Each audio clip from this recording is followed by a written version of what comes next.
I'm still setting up. I literally just put Layla down to sleep, which is why it took me so long. Now, give me a second.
Welcome in, everybody.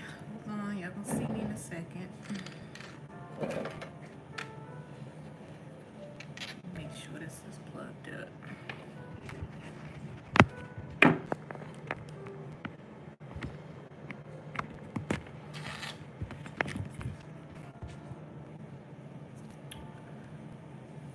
All right. Hey, y'all. Why do I look blurry? Hold on. Hey, Jasmine. Hey. Is that the right camera? Hey, Cheyenne. Wait a minute. Okay, that's a little better. Hey, y'all. How y'all doing? Hey. Hi, Morgan. Layla just went down. Let me see what she's doing. Make sure she's still knocked out.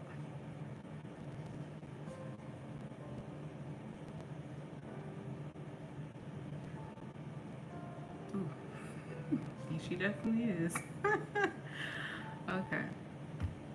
Hi, everybody that's joining. Welcome into the live. Dang, I didn't even title this live. I don't even know what the purpose is. I know what the purpose is, but it might be a little bit all over the place. Hi, Sanders. No, I'm not from New York. I'm actually from Jersey. How y'all doing? Welcome in. Welcome in, everybody.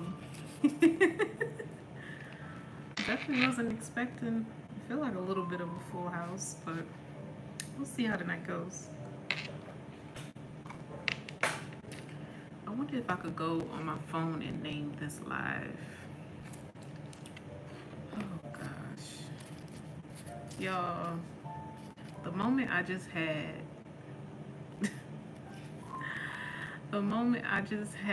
like I haven't felt like this since the fucking day that I found out that I was pregnant, yo. And I can still feel just energy like pulsating through my crown chakra, which is why I have my head covered, to kind of help me ground the energy. And I also poured me a little special drinky drink tonight to help me ground a little bit. Hey, Yvette. But I feel like my spirit guides set me up again. Didn't see it coming. Nope. They set me up again.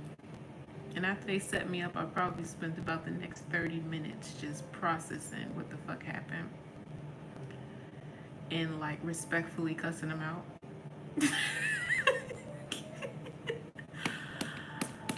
Hi, Diamond.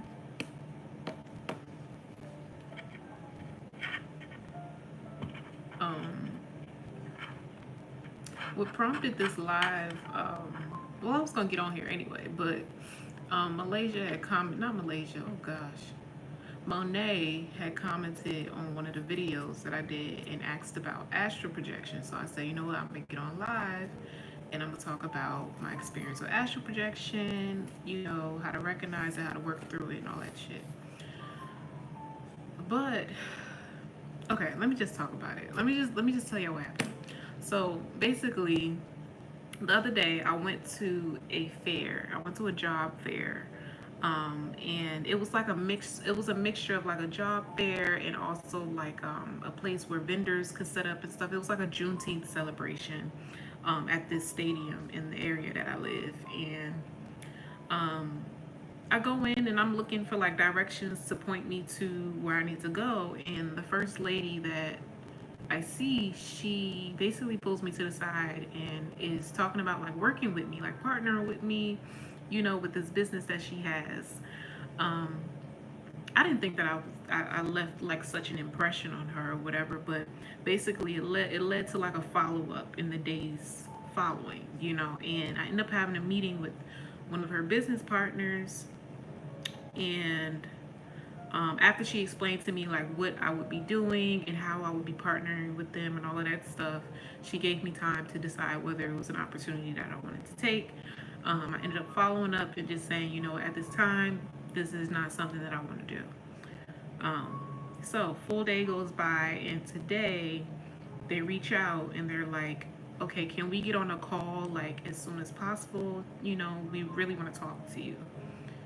She actually called me, and I sent it to voicemail because I didn't recognize the number because I forgot to save her to my phone.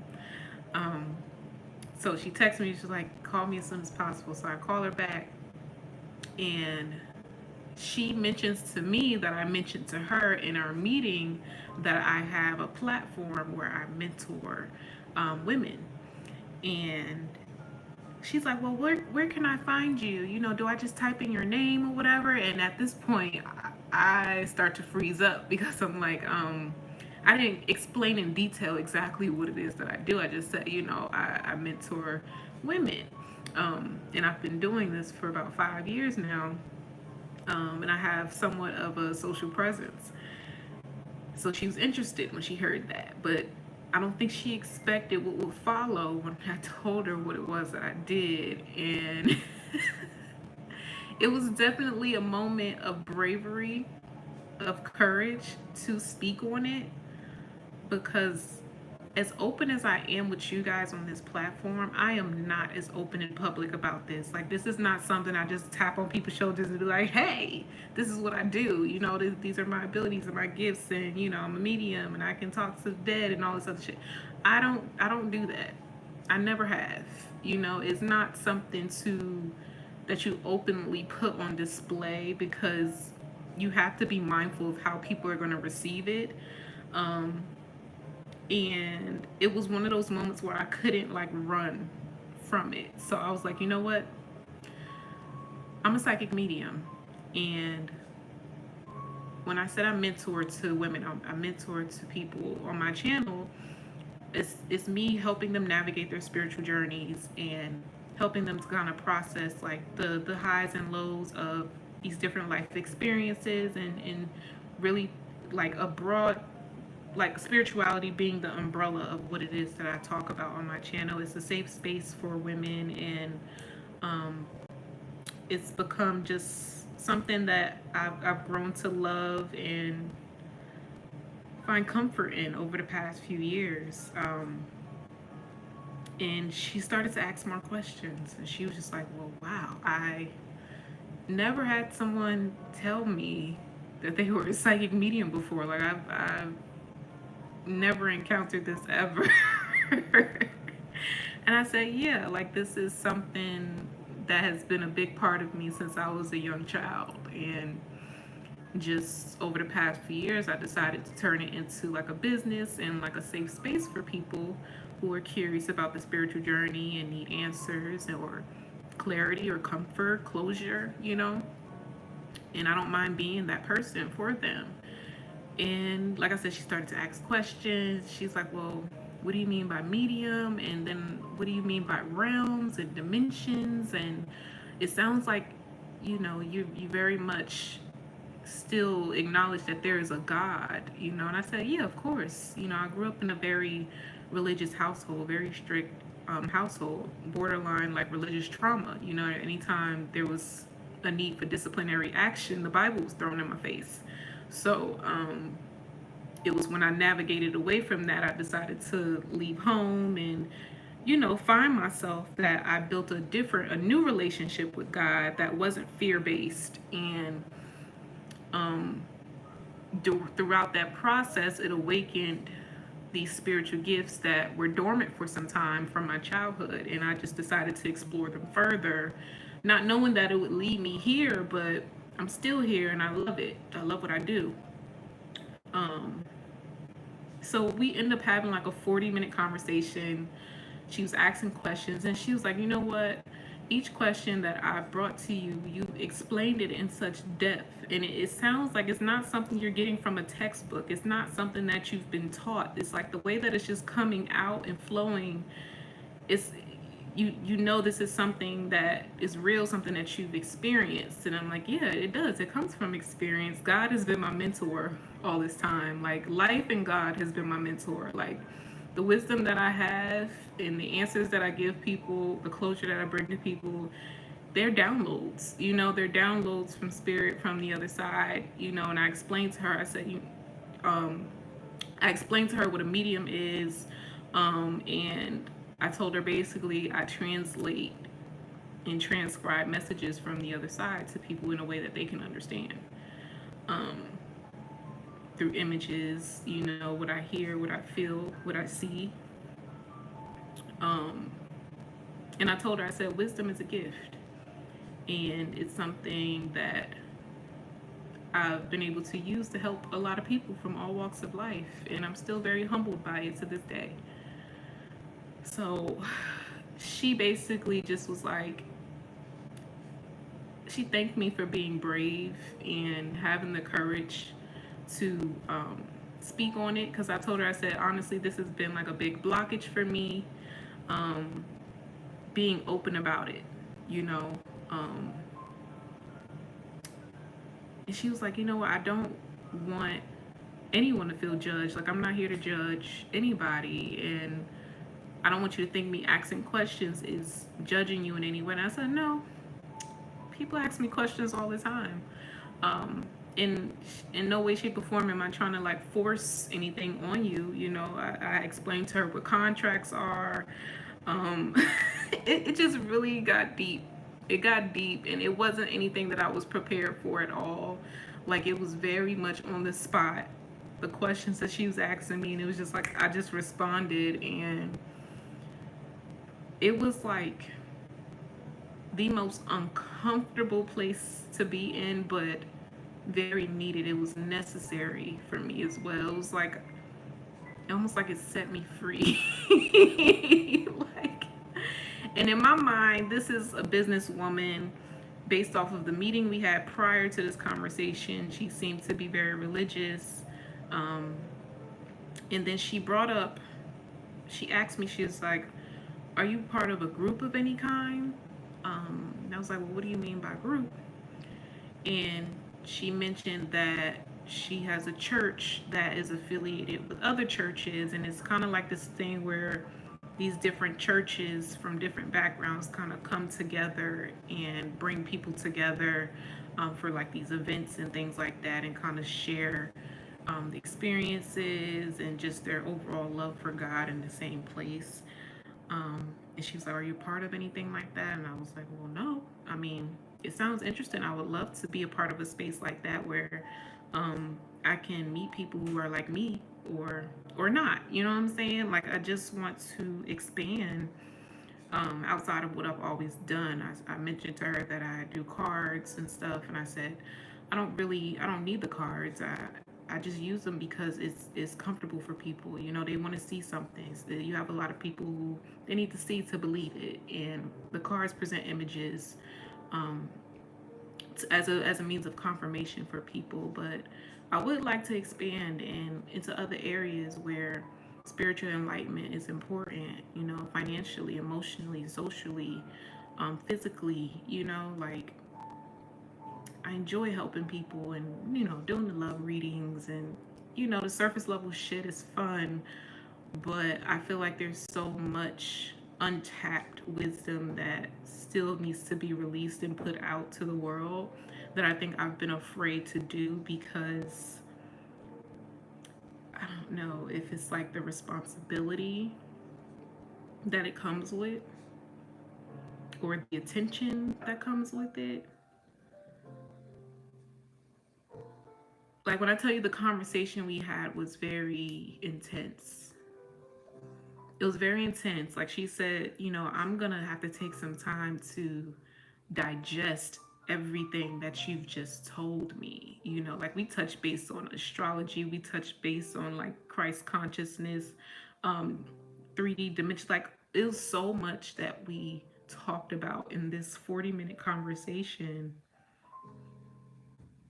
that was entirely impromptu. And it scared the fuck out of me. It scared the fuck out of me because that was like, it's been very few times throughout this process where I've had to be completely vulnerable in that sense.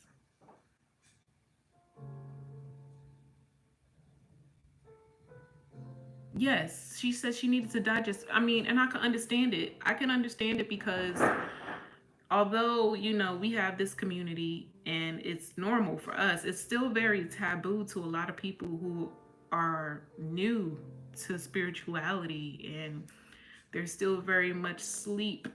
You know what I'm saying? There are still a lot of people who the terminology that I was speaking to her is like she didn't even register with the language that I was speaking, you know? Like I had to explain to her what to us may be simple terms, but to somebody who's never been introduced to that aspect of God or life period, like it's new to them. It's like trying to teach a kindergartner, you know? And that's not a problem. I don't mind. Like I'm a teacher, but for me, I'm like, I don't know if me putting myself out there like that is going to scare people. That's what gets in my way. Like I don't ever want to scare people off or, you know, I don't know, but it wasn't like that at all. I mean, she was very open, very curious, very accepting, very reassuring, actually. And it was a different experience for me, to be so open in that way. And I don't know, I'm still processing it, honestly. But I was pissed when I got off that phone. Literally, I said, okay, talk to you later. Bye. What the fuck? Like, I just spazzed out because I was like, why would y'all set me up like that? Why would y'all put me in a hot seat like that? I just met this lady a couple days ago.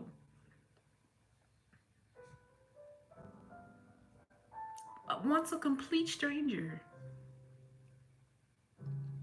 And I don't even know why I told her that I had a platform. I mean, the business opportunity that she presented would require me to promote myself. And I said, you know what? I actually have a platform. I think the people that I talk to might be interested in what we offer. So I guess she kind of held on to that, you know? And she brought it back to my attention and is like, oh, you said you have, okay, so how do I find you? And I'm like, wait a minute. Wait. Let me explain. That's what it felt like. Like I was caught red-handed. Like spotlight was on me, and it was like, oh shit, what do I do? I didn't have a choice but to tell her, like, look, this is what the fuck I do. This is really what I do. Um, but that what? Yeah, and I know it's to get me out of my comfort zone. But okay, now that y'all done put me on the spot, what do you want me to do with this? What do you want me to do with it? What am I supposed to do from here is what I'm saying. Like, that has been the big question for a couple years now. Like, what am I supposed to do with this? Like, I know y'all telling me to write a book. I don't know where to begin, honestly. I just don't know where to begin. I don't know what to do with the information that y'all been giving me for years now. Like the downloads, the ideas and things. Like, it's so much that it's just I can't even do anything with it because it's so much. Like, it's just, what do I do with all of this information? Like, I'm so confused. So I guess this live was to get on here, and I want to hear from you guys. Like, I want to know, because one thing that she pointed out and one thing that I noticed was it was always when she prompted a question. When she prompted me with a question, I had an answer. Not knowing where the fuck it was coming from, but I know I didn't pull it out my ass. And that's how the conversation just kept flowing. And she was like, you can tell, like, this information is not coming from something that you read in a book. So I'm like, maybe that's the sauce. Maybe that's the key here. Like, maybe I need to be prompted with a question or something. Like, I need a basis for something. I need something, okay? It's a lot harder to just get on here and just talk about the shit. And I don't know why it's so hard, honestly. I don't. I'm still trying to understand that. I don't know why it's so hard to do that. Like, it's hard to just sit down and be like, okay, I'm gonna write about X, Y, and Z and go from there. It has to be like an interaction. It was just why I enjoy doing lives, because doing sit down videos feel very awkward to me. Yeah, so that's what I'm trying to understand. So I said, okay, let's start with, I guess, JONÉÉ's question about astral projection, because actually that morning, I think it was that morning I had astral projected, and it was very fucking vivid. Like, in a way that it happened, it was almost like it was intentional, like they wanted me to make it a teachable moment. So we're gonna talk about that real quick, okay? So astral projection. What is astral projection? So before we get into the whole my spirit left my body thing, you know that we are soul beings living a human experience, that this flesh is just the car. Our flesh, our bones, our body, our systems, our organs that protect us. It is just a vehicle, okay? But we not only have a physical vehicle, we have a spiritual vehicle. And that spiritual vehicle is called the Merkaba, okay? You said one of the chapters of the book. I'm going to write that down. Thank you, Yvette. It's called the Merkaba. And it's basically the car that we travel in when we go to sleep at night. Or, anytime we're detaching from the physical reality, we need something to protect us in these astral realms. So we have a car. Hold on, you're in astral projection. Okay, so in addition to the vehicle that we drive in the astral realm, there's also an energetic cord, which you guys may know of. Energetic cord that connects us to our physical vessels, our bodies, right? So when we go to sleep at night, you do it anyway. It's just not conscious of it. Every time you go to sleep, your spirit leaves your body. Because what purpose would it serve to stay in a body that's not functioning? It needs to be alive, okay? But if your brain is telling you, I want to go to fuck to sleep, and is choosing not to move, to disable, to disarm, your spirit is going to leave because it needs a purpose. Your soul needs a purpose. It needs to constantly be moving. It needs to constantly be learning and consuming information. So that's why your spirit leaves your body when you go to sleep, and you travel to other realms and dimensions to obtain more information that you can bring back to this realm. Okay, whether you're conscious of it or it's subconscious, it's information that you receive in these other realms that you visit when you sleep, that you bring back to this reality that eventually you'll use when the time presents itself. Okay, so there are times where You may be in the in-between. So this is what they call the REM stage, right? You're like in between consciousness and like subconsciousness type of thing, REM sleep. So if you get to a point where, and I'm trying to break it down to where, so let me talk about my first experience with astral projection. This might be, dang, I can't even talk about that. My first experience remembering astral projecting, I was about 9 or 10 years old, right? And I remember in the waking reality, my mother had my brother at the time. Me and my brother are about 7, 8 years apart, so he was a baby at the time, and she was going all over the place looking for his belt. He had this one belt that he wore with pretty much every outfit that he had, and she couldn't find this belt or whatever. So I just remember falling asleep on the couch and my spirit getting up out of my body and walking around the house with the intention to find this belt. So I go in the room, his room, and it was like I already knew where it was. And I pulled the race, she had like a little race car track under the bed. I pulled it to the side, the belt was there. I walked back and got back in my body on the couch, and I woke up and I went to the exact spot that that belt was, and it was there. And I told my mom I found it in a dream. At the time, I thought it was a dream. I didn't know that I had actually astral projected out of my body to find that belt. But that was like one of my very first experiences that I can remember doing that. So when I revisited it, it was in college. Now in college, this was when I was going through one of my very first dark nights of the soul. It was very scary for me. Because when you go through a dark night or so, when you awaken, it's not like rainbows and sunshines and shit like that. Like these were gifts that went dormant within me because of like fear and just certain shit you experience through life. As you get older, you know that your third eye, those chakras tend to block up, you know, because of life experiences and things, trauma, shit like that. So once you start to tap into certain shit and shits to start fucking unlocking, a lot of that darkness is going to come to the surface first. So my very first experiences with astral projection and lucid dreaming was very fucking scary for me.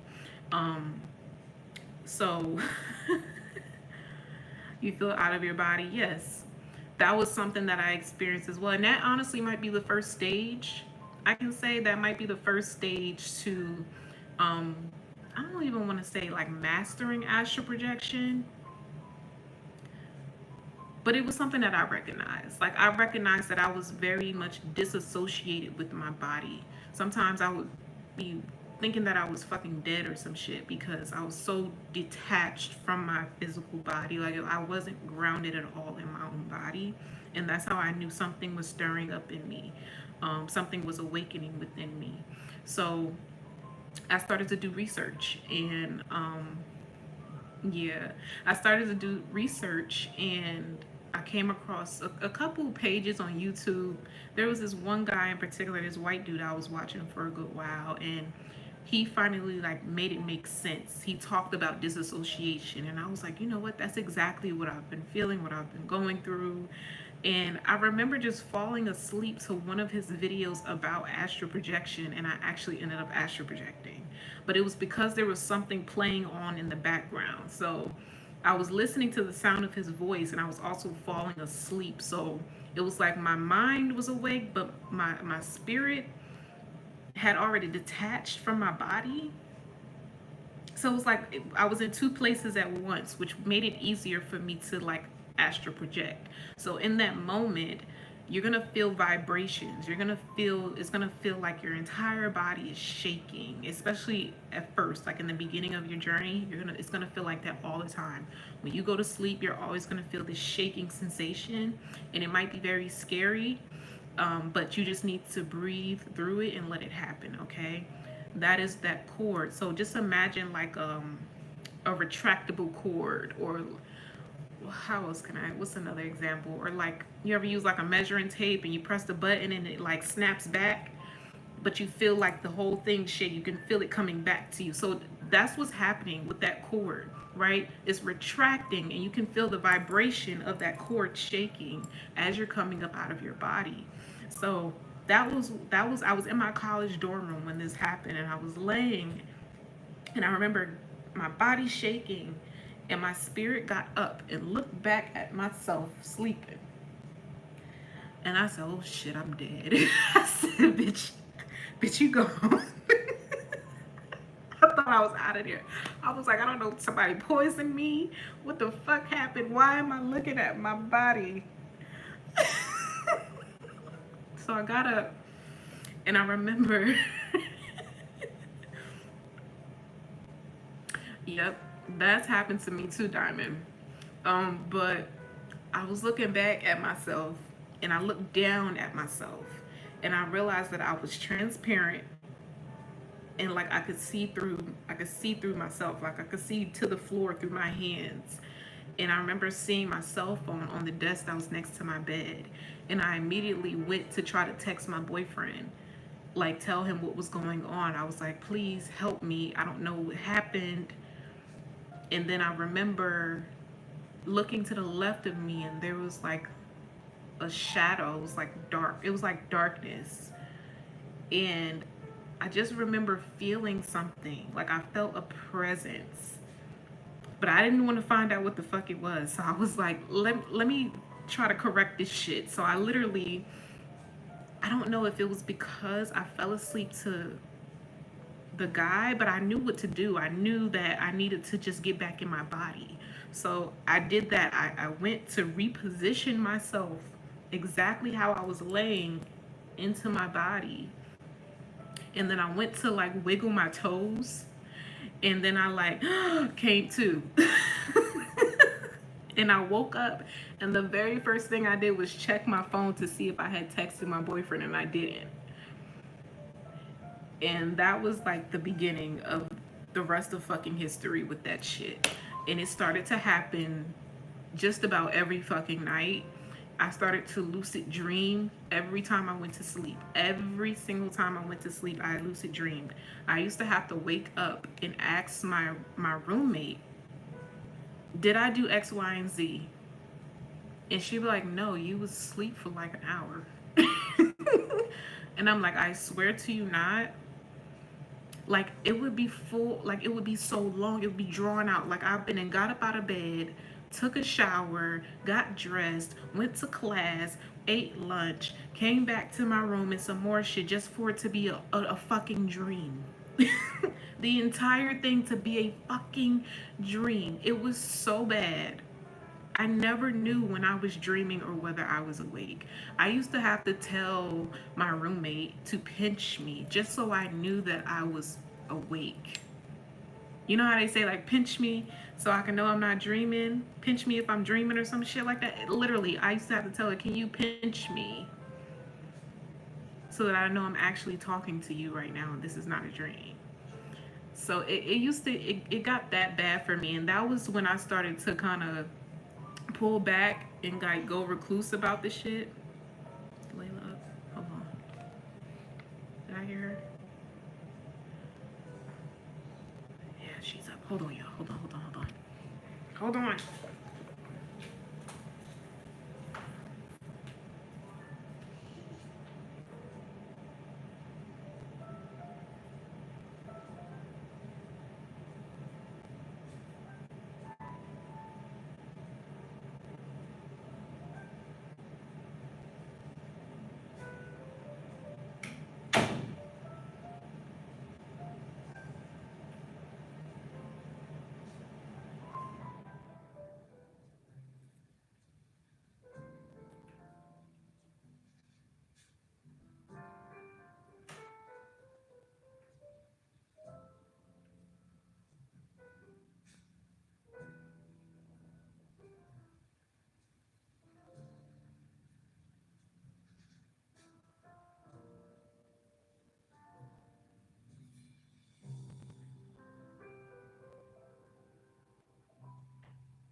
had to move her to my bed. Hopefully she stayed down, but I think I was getting too excited. But yeah, that was when I realized that I had to um, be more secretive about what I was going through, because I knew a lot of people wouldn't understand. And the way that my roommate was starting to look at me, I was just like, okay, she probably thinks I'm a fucking nutcase. Um, um, but yeah, like I said, during that time where I was like, I don't even know if I could say I was practicing it. I was learning about it. And as I was learning, it was actually happening to me. It wasn't intentional, like, oh, tonight I'm going to astral project. Like, it was never that. It was just, it happened. If I knew about it, it would happen. It was like I was being introduced to it. Like, remember, you could do this. So, going through that dark night of the soul, like I said, I was exposed to a lot of dark things, which is why I tell people, like, be careful when you're trying to force a spiritual awakening or force your third eye to open, because you're going to be exposed to a lot of shit. You're going to wish that, because I had gotten to that point where I literally was like, God, I don't know what you're doing to me. I don't know what's happening, but I don't want to deal with this shit. I don't want to see it. I don't want it. It freaked me out so bad. Like, I would have literal encounters with demons, and they would make mockery of like certain things from my childhood. So a significant song for me from my childhood was Jesus Loves Me. Like the Jesus loves me, yes I know, for the Bible told me so. That song is very significant from my childhood. And I just remember having one of those astral projections where I was in this realm and it was very dark. It was like everything in real life, but it was red. It was like, if I could, it was like red luminescent lights. And it felt like it turned into like a basement of some kind. And there were these creatures, like cyclops creatures, I remember. And they didn't attack me or anything, but it was almost like they were there to like instill fear in me. Um, and they were playing that song, like Jesus loves me, yes I know. It felt like a freaking scene out of a freaking scary movie, literally. And really, when I think back on it, I believe it was a lot of that childhood trauma coming to the surface, and being realized through the spiritual encounters that I was having. Um, I don't think I've talked about my awakening story on this channel. I don't. I think I talked to y'all about the after, like what happened after. Like, I think I talked to y'all about like the breakup and how that kind of catapulted it as well. But I don't think I ever talked to y'all about the leading up to me starting my spiritual business. I talked about after the fact. But yeah, okay. So I guess we can make this live about that, okay? Y'all get to know a little bit deeper about my origin story. So, I think I just talked to y'all a little bit about, I'm trying to write a book. So I'm trying to like get perspectives from you guys, questions from you guys to kind of add to the book, so I know what the hell to talk about, because I've had trouble just starting. You know how they say like writer's block. Like, I don't know what the fuck to talk about. So I'm gonna take moments from these lives and stuff, and I've been rewatching lives and different little key moments, you know, teachable moments, and taking note of them. Um, but yeah, um, in the beginning, I'm from Jersey, right? And like I said, I grew up in a household that was very strict. I was raised by my grandmother um, for the majority of my childhood, up until from the time I was about 3 to the time I was about 13, I was raised by my grandmother until my mother took us back into her care. My mom, um, you said right as it comes to me. Oh, I have plenty of notes. Like, my notes in my phone is probably my life story. Like, yeah, my notes is crazy. I have journals. I literally just pulled all my journals out. Where did I put them? I think I put them back in the room, but I pulled all my journals out today of just times that I've scripted and just gotten downloads, prophetic messages, and stuff like that. And I thought they were leading me to those journals for a completely different reason, and here we are now. I'm gonna keep note of that. But yes, my grandmother is very religious, very strict. I guess you could say we got real bad ass whoopings. Real bad ass whoopings. Some that were a little bit unnecessary, um, but it's definitely a part of me, a part of my story. Um, and I would say I recognized from a very young age that I was different. Um, a lot of my spiritual encounters I can remember as far back as me being 3 years old. You know, I guess that's when you really start to get your memories and stuff. But a lot of those encounters happened under the guardianship of my grandmother, who was aware that, you know, my gifts were awakening, you know, and it it got deep. A lot of times it got deep, but it was also very much because I love you. No, I got that after the fact. Like it would be nights. I man, I used to get my ass towed up, man, for the stupidest shit to the toe up. And she used to make me take a bath, take a hot shower or bath right after I got my ass whipped. And that shit used to burn so bad. And I used to have whelps on me, and she used to say, "Now go to school tomorrow and tell them why you got your ass whooped." Man. And then I would go to sleep crying, and she would come in there thinking that I was asleep, and she would kiss on me, and she would be like, "See what you made me do?" So this is like what it went through. It was like living with a fucking drill sergeant, you know. And mind you, I wasn't a bad kid, you know. I was a straight A student. I always did my chores and shit like that. But I think that I was under the guardianship of somebody who themselves was hurting, you know, and always needed to lash out, always needed an outlet, always was kind of like angry. Now, don't get me wrong. Like my grandmother could be sweet as pie, like sweet, bubbly, funny, you know, charismatic. She's a Sagittarius, um, but it's like when you on her bad side, oh, she'll fight anybody in her like, and little too, 4'11", 4'11", but will fuck anybody up. You know, like she comes from the street, and she just didn't play. She did not play. Like she would cuss anybody out. She had a mouth like a fucking sailor.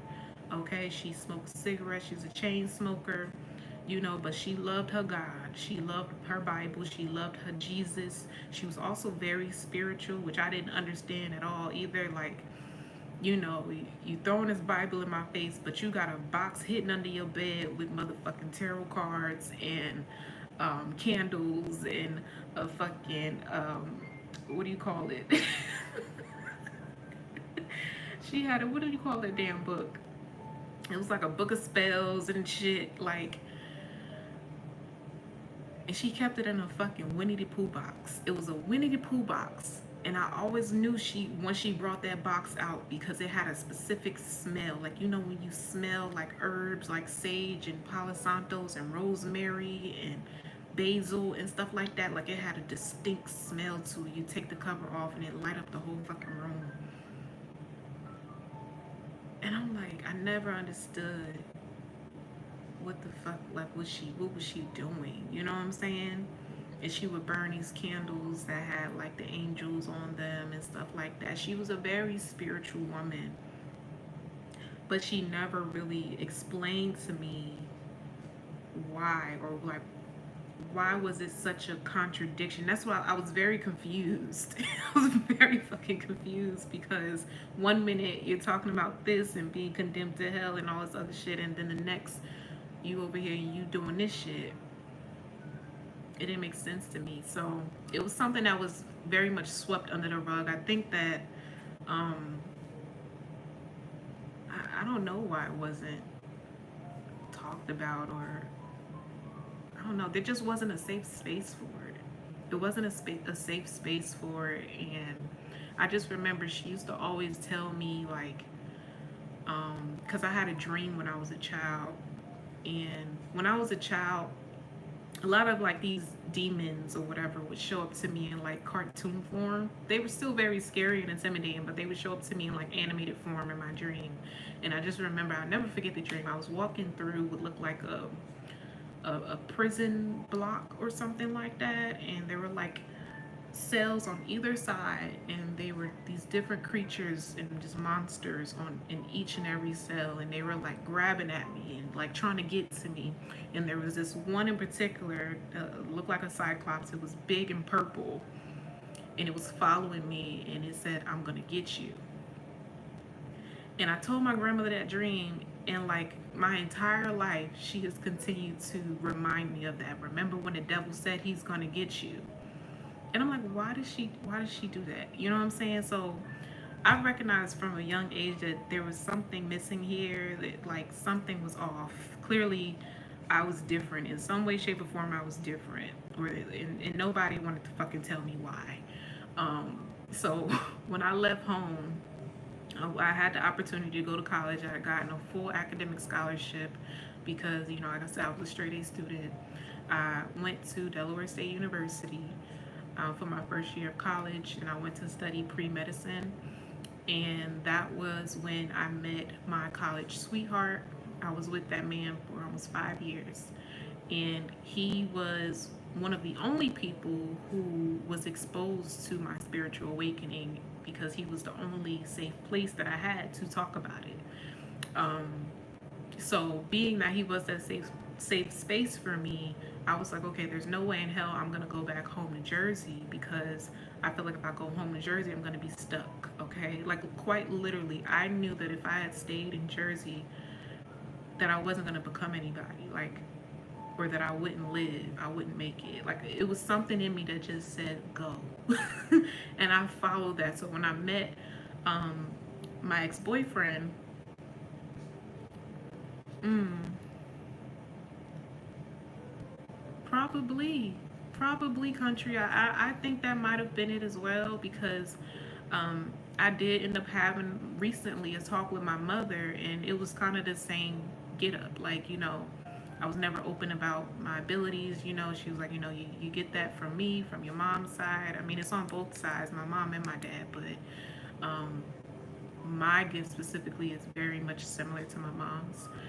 And she said that she was also very secretive about her gifts, and that people called her crazy and used to call her a witch and all this other stuff. So she just stopped talking about it, stopped telling people, you know, when she saw things, and that she just continued on with her life or whatever. But I guess me, like, being so open about it, actually having a fucking YouTube channel and all this other shit, it's just like, okay, the cat's out the fucking bag, okay, and you're the goddamn cat. It's like, get your ass back in the fucking bag. Like, that's what it feel like.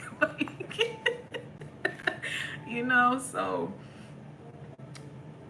I've always been like fearless in that sense. Like, I've always just been different. Like, you know, so I did feel like when I was with my grandmother, it was an attempt to like silence me in a way, you know, like silence my voice. When I knew from a young age, like, who I was. So me leaving Jersey was like, that was me getting on the journey to find myself again, to find my voice, to like, where do I belong? You know what I'm saying? So, like I said, I had built like this deep connection with this guy I met at college, and I knew I didn't want to go home. So me being 18, I told my grandmother, my mother, I was like, you know, I'm moving to DC. I'm gonna move with him to DC. And you know, that's what I did. That's what I did. I kind of just like kept it trucking. You know, I didn't want to go back home because I just felt in my spirit like God was working on me. You know, so as we go through this journey, all these years are going by, you know, I'm awakening to different stuff. I'm seeing different shit, having these different experiences and shit that I can't fucking explain. And also going through, I told you it was like the dark, it was very dark. It was very fucking dark for them years. And it wasn't until, so let me see, this was from 2016. It wasn't until about 2019 where I started to like question my existence. I started to question like my purpose, you know, my reason for living, like because I was going through a very dark period. And I don't know, I had gotten to a point where I didn't even want to live anymore. And I said, you know what, let me check in with God. Let me check in with God. I've always been faith driven. Like I've always been faith driven. I've always believed in Jesus. Um, I've always prayed a lot, but I was very confused at this point in my journey. And I remember sitting in my car. Now, a lot had transpired, okay? Leading up to, a lot had fucking transpired. I believe that, like, way back when, if y'all go back on a couple lives, I talked to y'all about what happened with me and my ex and all of that shit, and him being like a sexual offender and shit, and going, it was a whole chapter of my life where it was just fucked up, okay? It was just fucked up, and it was because I was attached to that individual. So that added to the pressures of everything that I was going through in addition to my spiritual journey. So I just remember sitting in my car one day, and I was supposed to be going to work, but I just did not have the motivation to do so. And I just remember crying. I was crying and was crying, and I just got so agitated. I started like hitting my head against the fucking steering wheel and just asking God, like, why? What the fuck is, why am I here?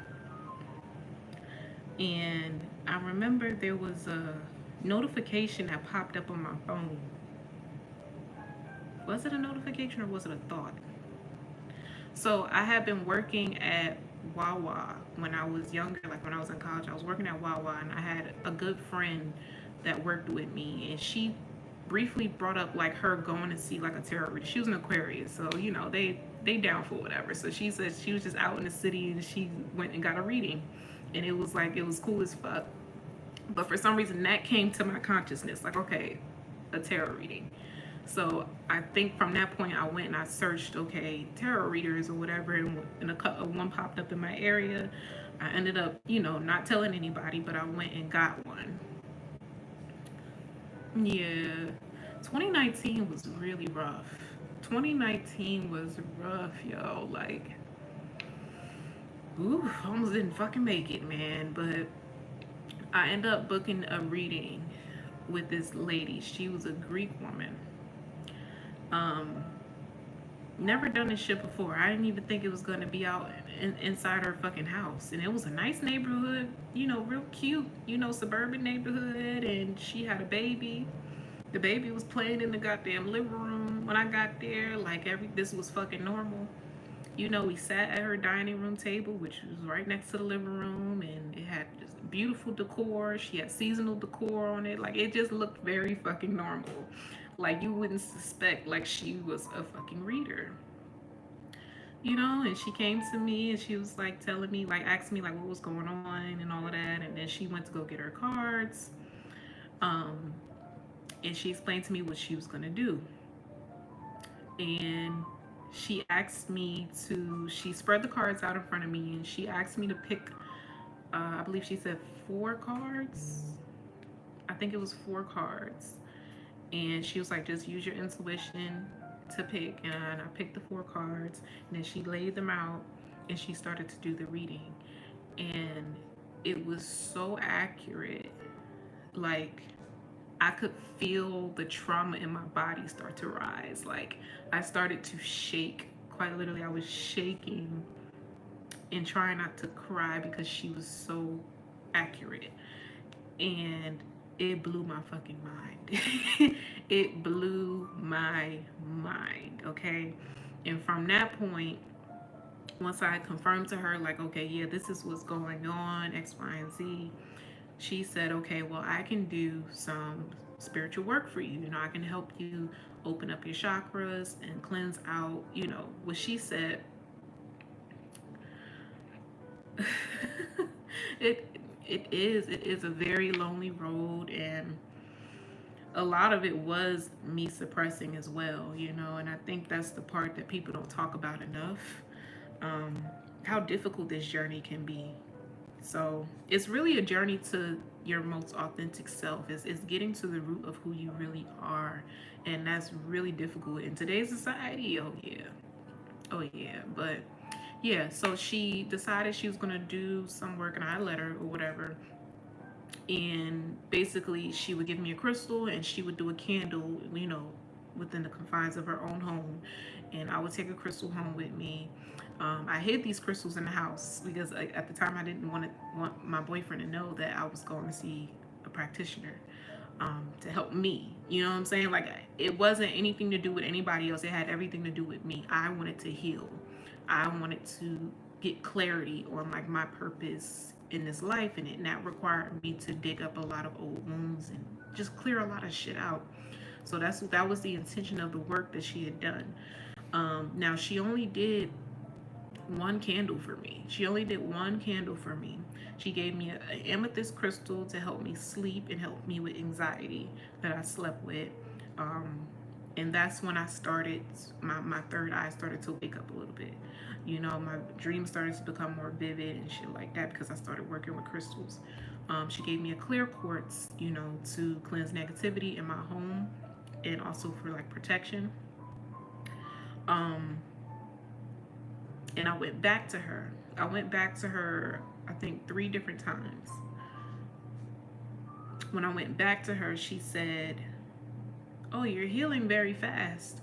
Like, your chakras are like clearing out very fast." And I could believe it because, like I said, as I was like starting to work with crystals and, you know, just dive into like research and stuff. At this point in time, I had started coming across like pick a card readings on YouTube, and I had the very first reader I think I ever watched was um, Sag Girl. No. It was Star Girl, the Practical Witch. She's a Sagittarius, I believe. And she read me to fucking filth. To the point I remember bawling my eyes out. I couldn't even contain it. Like, I was just bawling my eyes out next to my boyfriend. And he's just looking back like, "Are you okay?" And I'm like, "No." I'm not the fuck okay. Like, so that's when like the fascination with it kind of grew, and I was just like, what? How the fuck do they know this shit? Like, what type of juju is this? Like, how? So I went back to her, and she's like, "You're clearing out all of this shit." And at the time, I'm like, okay, now I feel comfortable to tell her about my childhood. You know, I'm feeling comfortable about telling her about all of the spiritual experiences I've had and different things when I was a child. And she started to like withdraw a little bit and was like kind of taken back. And she was like, "Well, these are gifts that I'm not even familiar with and all of that." And I'm like, "Okay, well, why is it that you can give me this whole analysis about my life, but when I ask you about my spiritual gifts, you don't have a clue? You don't know, you don't have an answer for me?" So then that's when I started to get a little suspicious of her, because I'm like, okay, at this point, you telling me that I don't need you, that I can heal myself. So it's starting to click for me now, because now each time I come back, she's asking for more money. And now at this point, she's like, okay, we need, you said Shanetta. Shanetta was one of the first as well. Um, Shanetta was one of the first black girls that I had watched. It was Stargirl the Practical Witch. She doesn't go by that name anymore. I forgot what she changed her name to. But it was Stargirl the Practical Witch. It was Shanetta Divine. It was uh what's the name of her reading? Spiritual Sag. Oh, she's one of my favorite readers. Spiritual Sag. And I still feel to this day she don't even get the flowers that she deserved. Like she don't get the recognition that she deserved. Like her channel has been stagnant for the last couple years. Like it's like YouTube don't want her to hit 100K, and I'm like, yo. uh, you said researching and stuff. Yeah, but overall, I would say that went on. I stopped going to her when she started talking about, oh, if you didn't bring $17,000, you was gonna die and all this other shit. I was like, okay, fuck you. I ain't coming back. I don't need you. So at this point, this is where I start to dive into my journey. I start researching, I start buying books. I was at the bookstore, okay? The bookstore just became my favorite spot. At this point, me and my boyfriend had relocated. We moved again. There was a bigger space, so we had a den where I could put my office in. Now, at this point, I don't think I had even like purchased my first deck yet. Out of curiosity, I ended up purchasing one, but by then I had met a good friend from my past who was associated with my boyfriend. He had a best friend, and his best friend's girlfriend, we actually ended up becoming really close. And it just created this vulnerable space between us where we could talk about spirituality and shit like that. And come to find out, yes, that's what I believe. And I've come in contact with several different people who have done the same thing, and I realized that's what they were, just catalysts. This friend also being one of those, right? So after creating this vulnerable space with her or whatever, us being connected because of our boyfriends, come to find out she had also bought a tarot deck. I didn't know she was into tarot. Like, I mean, she was Scorpio, so I mean, what do you expect? But she had a deck, and it was like really exciting. I was like, oh my gosh, you have the same. It was the Rider-Waite deck, the original one, the yellow box, and we had the same deck. So it was just for fun at first. It was just like, okay, let's just test our intuition. Let's just see. So we was doing readings on each other, and it got to a point where she was like, Kaliyyah, you're actually really fucking good. Like, you're really talented. I'm like, what are you talking about? Because I had never done this shit before. I mean, to me, they were just fucking pictures. Like, I was just, I didn't know that I was actually fucking picking up on this shit. And then on top of that, like, as I'm doing her reading, she's quiet as fuck. Like, she's not giving me a head nod, no no nothing until it's done. And then she's like recapping everything to me, and I'm like, you telling me I was right? Like, you telling me like that was true? And she's like, yeah, like, you actually gifted. So from that point, I started to do readings for myself. I always looked at this journey like that. Like, I always looked at this journey as an opportunity for me to do the healing work on myself. Like, I have never, ever done anything against anybody else. I've never, like, intentionally, like, peered into other people's business or anything like that. Like, that's just not me. I don't give a fuck. I don't care to know what the fuck you got going on. Like, I'm worried about getting my shit together. I want to hear from God. I want to hear from my team to make sure my ducks are in a row, to make sure I'm progressing in my journey. Like, I don't care to do that shit. That's why I've always, like, been pissed off when I come across, like, practitioners that are vouching to do, like, spiritual work on other people and other shit, to put blockages and do all this candle work and all this shit. I don't do that shit. I don't. I'm not into all that candle magic shit. If I've ever done any type of candle magic, it was for me. It was for myself. Okay? And yes, my shit is fucking powerful. The way that I be in here on my ass balling the fuck out. I was like, shit, if I ever was to do some shit for somebody else, they was to come to me and ask me to do some candle work for them, they better brace their motherfucking self, because that shit is fucking powerful, okay? Shit, I don't even do that shit on the regular for my damn self. I'd be like, damn, I need a break. Give me a couple months. I'll do this shit again. So, no, that's just not my forte. So, tarot for me began as like me finding my truth, and just getting closer with God, building that relationship with my spirit family. Exactly. Like, that ain't for me to do. That ain't for me. What's meant for you. If you supposed to get some karma, some shit, that's gonna hit. They gonna handle you regardless. I ain't gotta do shit. You know what I'm saying? Just a mere thought and intention for you to try to harm me in any way, shape, or form. You already, your ass getting ready to be tapped just for that. So it ain't no point in me doing the most. I don't need to do all of that. I don't need all these extra tools and all this extra protection and all this other extra bullshit. I've never been one for that, because to me it's just unnecessary. Me by myself is powerful enough, okay? It's powerful enough, and I've seen it, I've experienced it, and I've just learned to be grounded. And I feel that the reason why I've grown so much spiritually is because they can trust me with my gifts. They can trust me with the wisdom and just the hidden secrets of and shit. Like, they trust me with it because they know my intentions. They know my heart. You know?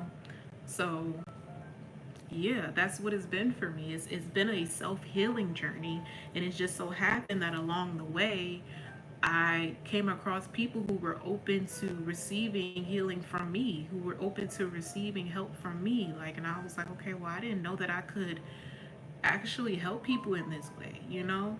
It started out for me. I came across this community. It's called Biddy Tarot Community, right? And basically, you have the opportunity to practice.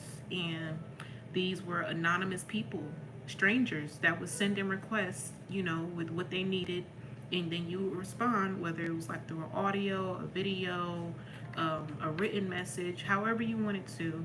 And then they would give you feedback. Like, they would give you, okay, you get a 5-star rating, and then they would be prompted with questions. Well, how did this reader do X, Y, and Z? And that would give them an opportunity to give whatever feedback they wanted about the reading.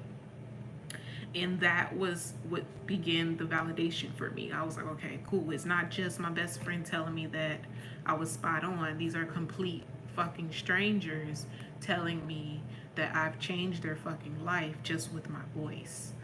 Like, forget the reading. Like, I used to have people message me and be like, yo, I could listen to you speak all day. Just your voice alone is so soothing to my soul, and I'm so happy that I booked with you.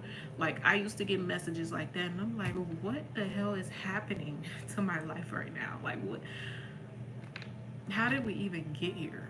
And it was just all the time. It was like back to back. I didn't get not one piece of negative feedback from anybody. Every reading was like, yo, you were spot on. So now it started to like build like a rhythm on a flow in me. So now I'm like getting like 3-4 readings a day. Yeah. Yeah. Like, I definitely, that's what this channel has been for. It's been for me to document my own journey, but also to show you guys, like, I'm just a girl. I'm just a girl, okay? I'm on this journey just like y'all. Like, I come in and I tell y'all the shit that I go through, the most, this very live, like, the experience I had with that lady on the phone. I got on here and I'm talking to y'all about it because I never know who can relate to that, you know, or I never know who, you know, is in this chat room, and maybe you're afraid to put your gifts out there or be seen or whatever. Like, that's something that I'm still very much struggling with, even though I'm actively doing it.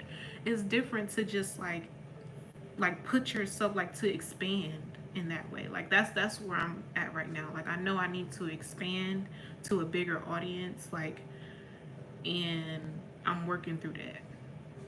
Yeah, I'm just a girl with a gift. Thank you, country. Yes. I might make that my bio on TikTok. Just a girl with a gift. Like, for real. Um and I'm just so humble with it too. Like, I still like shock myself. Like, the feedback that y'all give me and stuff, like, it still blows me away to this day. Um The way that God validates me just in my waking life just blows me away. Like the way that I validate myself just blows me away. Like the very thing that happened today, I did a reading on it 5 days ago. 5 days ago, the Sagittarius reading is exactly what happened to a T to me today. And that's why I was like, I could fucking cry right now. Because why, why, why? Why was it so accurate? And I'm like, now I gotta go back and watch the other motherfucking readings and see if that shit lined up because I can't believe this shit. Like, I be shocking my damn self. So I'm like, I could only imagine. I've done so many readings for so many people over the past like 6 years, and I'm just like, yo, but imagine the impact that I've made, and the impact that I still have the potential to make if I just stop being fucking scared. Yeah, she is asleep. She is asleep. I think I'm afraid of the growth. I think I'm afraid of like the attention. I don't know. Maybe. I don't know. I'm comfortable here. Like I'm comfortable on YouTube. Like this, you guys have been here with me through some of like the hardest times of my life, and I've just had the opportunity. Oh, thank you, country. Yeah, I had the opportunity to just get on here and vent and be myself. Like I can't tell y'all how refreshing that is. Like to have a space where you can get on, you can just be yourself, and people love you for it. It's so fucking refreshing. Like, and I think to a certain degree, I don't know what I was going through. I think I was going through a couple phases where I was like, I don't want to do this shit no more. Like I don't want to do this because I almost felt like I was being used. But I mean, that's the point, right? That's the point. Um, it was just a point in my journey where I got really passionate about this, and I felt that I wasn't getting the reward for it. It felt like I was putting in all this hard work and I wasn't getting the reward for it. Um, and it almost felt like pointless. Like, okay, I could get on here and I could teach and I could preach and talk about my experiences and help people, whatever, but it doesn't mean that they're going to actually go do the work. So what's the point, What's the point?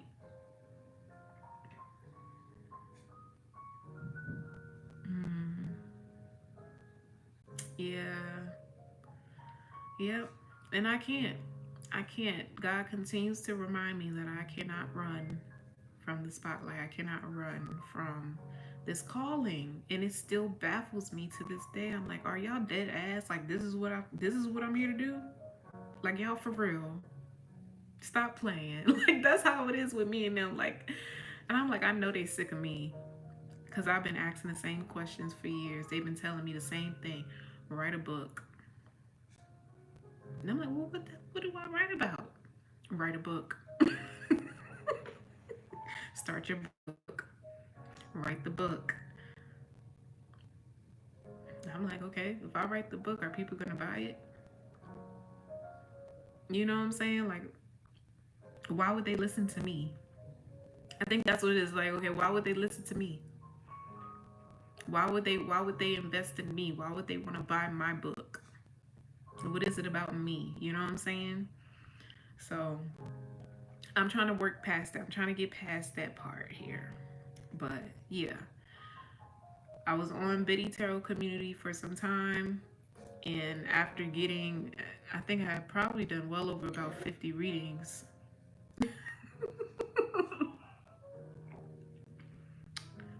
Exactly. You may not be qualified, but you were called for a reason. And I think I know the reason. Like I do feel like I'm a place of comfort for a lot of people. Like I've been told just about everybody that I meet, I'm told like it's a very comforting energy. Um, Someone told me that I was something like a weighted blanket, like a blanket, like you just want to cozy up and just stay there forever, like on a cold, rainy day. you know, and I think that was the part that I was resenting because I was like, I don't want people to be attached to me in that way, to be codependent on me in that way. I just show up at here as myself, but I don't want to be, oh, the reason that you live another day. Like, to me, that was like, that's too much of a responsibility. Like, I want people to be able to motivate themselves to live another day, to, you know, go after their dreams and their aspirations and shit like that. Like, I don't want to be the sole motivator here. Like, um, yeah, yeah. So I had the pleasure of you know, becoming really good friends with one of my coworkers at my recent job, and she was exactly what I needed. Like, she nurtured my soul back to life when I was going through that phase where I was like, you know, I don't want to do this shit. Like, you know, I'm just gonna try to be as normal as possible. And she just would remind me every single day of how beautiful of a person I was inside and out. Like, and it was from the most genuine space. And she was one of the very few people in my life who I was very much open about with my gifts. You know, she's very spiritual herself, but she's Jehovah Witness. And I let her know what it is that I do, who, you know, and it was the first time that I felt seen and also not judged. Like, she wasn't with it. She was just, she's someone very, very strong in her faith. And she's just like, cool, that's great. But I'm going to stand on what I believe in. And that's just, I can't partake in that with you. Like, I can't, like, she wouldn't even watch a video that I sent her. And it wasn't a tarot reading, it was just like another, like, motivational speaker who was spiritual, you know? And she wouldn't even watch that. Like, she wouldn't show up to like holidays and birthdays, you know, very strong in her faith and her beliefs. So I don't judge. Do you? You do you. Like, I come from a religious background. My great grandmother, you know, rest her soul, was Jehovah Witness, so I understand. Um, but she was just like, who am I to judge you? You know what I'm saying? Like, who am I to? It's not my job to judge you. To no, I mean, you believe in what you believe in. You are who you are. I still think you're an absolutely gorgeous person inside and out. That's not going to change how I view you in any way. But I'm just saying, me, this is what I stand on. This is what I believe in. And I, you know, it was a conversation that was like, we agree to disagree. We agree to disagree. I was simply trying to introduce her to the language. You know what I'm saying? Like, I was trying to introduce her to like synchronicities and stuff like that. Like, okay, pay attention to that. Okay, so that you can build a even deeper connection with God. You know, she was the one that was like, every time there was a question, she would pull out the book and be like, well, I can point to this verse and give you an answer, pretty much. And that's what she was trying to show me. Like, I don't want you to ever be in a position to where you can't go and seek evidence from the book. Hmm. You say yoga? You know what? For stretching your body. People are insane, yo. She wasn't like that at all, though. Like, I guess it was like being on the opposite side of the spectrum here. Like, me being like masterful in what I do, she was very much masterful in what she did. Like, Jehovah Witness, like, she, that's what she does. You know, love God down. And I think that was honestly an answered prayer, because I had been praying for that for so long. I was like, you know, I want to meet people who are genuine. I want to meet people who love God like I love God. And shit, he answered that one, because she loves God down. Okay, and it felt good to just share a space like that, especially being so young. It almost feels like you can be judged for being too wise, or speaking a certain way, or talking too much about religion and things like that. Like, and it felt good to share a space with somebody. And she's still older than me, but still very young. And it just felt good to finally like feel seen and appreciated for my wisdom. Um, you know, not judged for it. I think I told you guys before, I was bullied a lot in school for that very reason. It was like, if I sounded just a little bit smarter than the rest of y'all, y'all had a reason to fuck with me, you know? So or I was called grandma and all this other shit because I didn't want to have the conversations they were having. That shit didn't fucking interest me. I was bored. I wanted to talk about unconventional shit. I wanted to talk about shit that really fucking mattered, you know? And still be a teenager. Like, I was still very much a teenager and did teenage shit, but it was like I feel like most of my life I've walked around hiding like this key part of me that is why I'm here, why I am who I am today. You know what I'm saying? Like, I lock up a certain part of me that only very few people get access to. And that is what I've been working through on this journey, you know. And again, I think it started from my childhood being under like a very like aggressive parental figure that pretty much silenced me from a young age. Like, I wasn't able to have an opinion of my own. I wasn't able to make decisions or feel a certain way or do the things that I wanted to do without it being under like this very much intense control. You know, it was like I felt like a puppet. I felt like a fucking puppet on strings, or like a fucking doll that you keep in a box, you know? Like, they were trying to keep me confined to a box my entire childhood. And I'm just like, no, that is not me. I do have a voice. I am different, you know? I did take a chance. I did leave Jersey. I did travel, you know? Like, I've moved around a lot. I've done a lot of shit that I think that a lot of people from my hometown probably wouldn't have on their own. Like, I was alone a lot of this journey. Like, it was only recently, the past couple of years, that I've come into contact with my soul tribe and now have a support system around me. But a big chunk of this journey was me being a lone wolf, which I'm very comfortable in. And I think that even triggers people. You're going to find on this spiritual journey, once you get used to being alone, it's like riding it's like a breeze. It's like, okay, cool. Another person that came and going about my life. Same shit, different day. You know, and then people start to worry about you and they're like, are you okay? Like, where are your people? You know, where are your friends? And I'm like, I got friends on the other side. I'm good. Like, but that's what it is. You'll start to see that, like, certain relationships and stuff just don't last. You know, you meet people and it's like for a brief moment and you might be the one to change their fucking life, and then you're like, well, shit, why you gotta leave? Why you gotta go? And it's like you don't see them again, you don't talk to them again, or they move away or some shit, and you asking God, like, okay, why do you keep taking people from me? You know, like, I would like to have real connection at some point. I would like to have long-term friendships and relationships at some point. Like, I've been alone for some time. But it's because God is using you in these people's lives. You know, you come into these people's lives to force them to elevate, to change. Whether they realize it or not, you are the catalyst for these people. You know, like, God has placed me in certain places where I just didn't understand, why the fuck am I here? And it's like, look, shut up, don't ask no questions, just go. Like, that's what it be feeling like. It's just like, just go. And I'm like, okay, cool, I'll listen.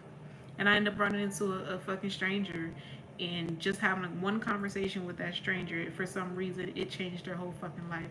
I done ran into people, and they done broke down crying on my motherfucking shoulder, and I'm just like, I'm just a girl. I'm just a girl. I was sent here. I remember being in the supermarket one time. I wasn't even supposed to go to that Walmart. And somehow I ended up at this fucking Walmart. And I'm just going down, and now I just had my baby too.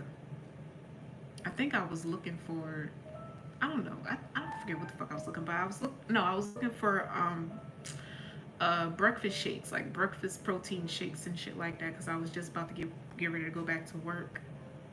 And I was meal prepping, so I ended up going down this aisle. I had never been to this Walmart before, so I don't know where the fuck the protein shakes are. So I'll go to this aisle, and there's this elderly lady, and she's standing right in front of the protein shakes. And I'm standing there, and she's like, you know, these are really good. I think they were like the breakfast essentials or something. And she was like, yeah, I take these with my medicine, and they fill me up and they last, and you feel really good. You have a lot of energy. And I'm like, thank you. And it turns into like a whole hour or more conversation about faith, spirituality, God. Um, and she brings up her son that passed away. And when she did that, I knew in that moment that was why I was there. To comfort her through her grief. Because I knew that he was there. I just didn't know he belonged to her. Like, I didn't know that the spirit that was with me was her son until she mentioned that she had lost a son. Now, in that moment, of course, I'm not saying, oh, I'm a medium, but as the conversation progressed and, you know, it became a more comfortable space, I told her at the end that I had certain gifts and abilities, and she was so happy that she had met me. She was so happy that she had met me, and she was basically like, you know, we need to protect people like you.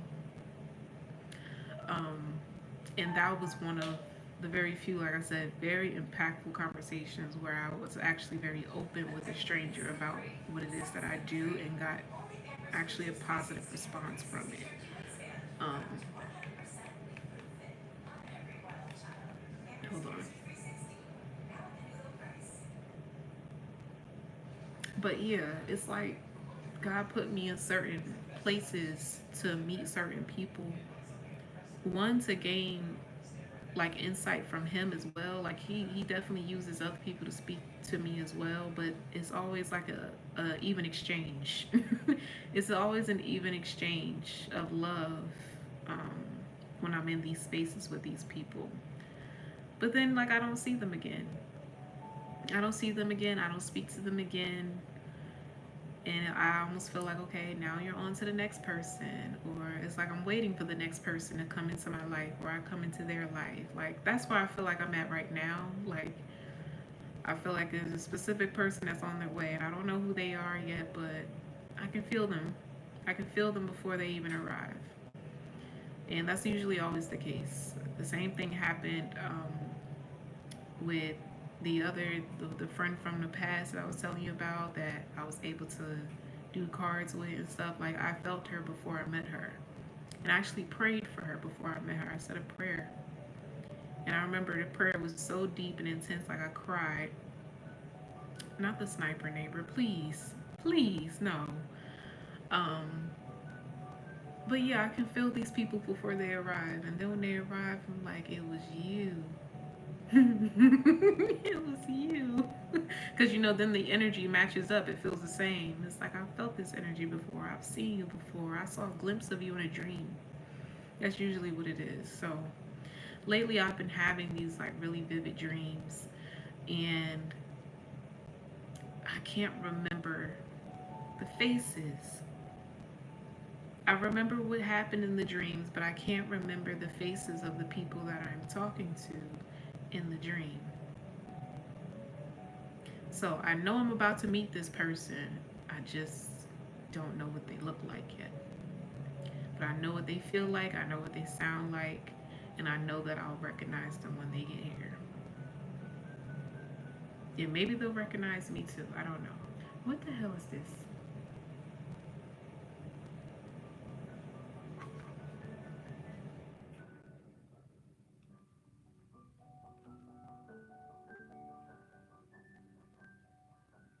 What the hell did it say?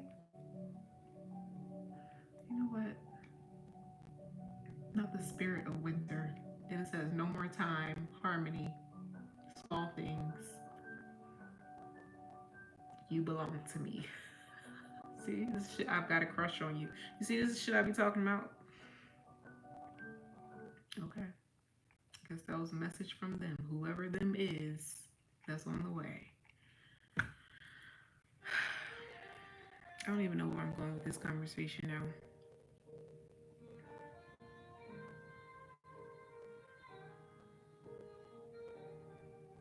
Yep, there's always a song on my mind when I wake up.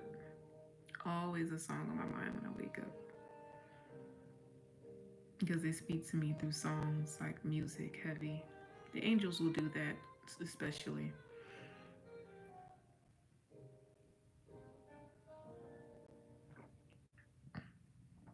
You'll have your moments with different spiritual beings that assist you in this journey. I mean, the angels are always there, but I tell you, I love them down. I love them down. They know how much I love them. Especially Michael and Rafi. Those are my roll dogs, y'all. Those are my roll dogs. And they know it. Like, a lot of the encounters that I've had, like intimate encounters I've had with angels, is always when I'm high. But it's so cool because they like, just imagine like these really powerful, majestic beings sizing down to you, almost like an adult getting on their knees to meet a child eye level. Like, that is so sweet, for one, and them communicating to you in a way that you understand. Like, that is so beautiful to me. Like, I feel so loved when they communicate with me, when they talk to me, when they show up in a form that I am comfortable with, that I understand. You know, even if it's through other people and synchronicities and stuff, like, I absolutely love it, and I feel so adored and so protected by the angels. Um, so me and my spirit team, we have a very, very deep, very sweet bond. Like, they're quite literally family to me. And that's why I'm just like, I just go with the flow. Eventually, I'll be thrown into some shit, and then they know I'm gonna be pissed. Like today, I was pissed. I was like, y'all set me up. Why would you do that to me? And I know they're just sitting back fucking cackling. I know they laughing at me. I know they are.